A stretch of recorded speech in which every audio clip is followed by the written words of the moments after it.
இந்திய பொருளாதாரத்தின் பலங்கள். இந்திய பொருளாதாரம் ஒரு கலப்பு பொருளாதாரம். இதன் பொருள் தனியார் துறையும் பொதுத்துறையும் இணைந்து சீரிய முறையில் செயல்படுவதாகும். அடிப்படை மற்றும் கனரக தொழில்கள் பொதுத்துறையால் நிர்வகிக்கப்படுகின்றன.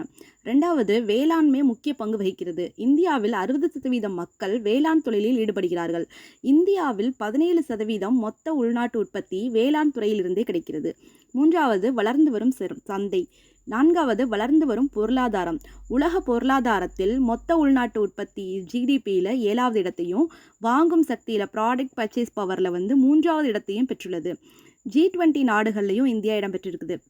5வது, வேகமாக வளர்ந்து வரும் பொருளாதாரம். இந்திய பொருளாதாரம் அதிக நிலையான வளர்ச்சியினை கொண்டது. 6வது, வேகமாக வளரும் பணிகள் துறை. 7 பேரளவு உள்நாட்டு நுகர்ச்சி. 8வது, நகரப்பகுதிகளின் விரைவான வளர்ச்சி.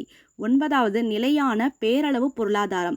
இந்திய பொருளாதாரமானது நிலைத்த, உறுதி வாய்ந்த, சிறந்த எதிர்காலம் கொண்ட பேரியல் பொருளாதாரத்துக்கான சொர்க்கம் என்று குறிப்பிடப்படுகிறது. 10வதாக, மக்கள் தொகை பகுப்பு. இந்தியா அதிக அளவு எண்ணிக்கையிலான இளைஞர்களை கொண்டுள்ளது. இளைஞர்களே வளர்ச்சியின் அடிப்படை.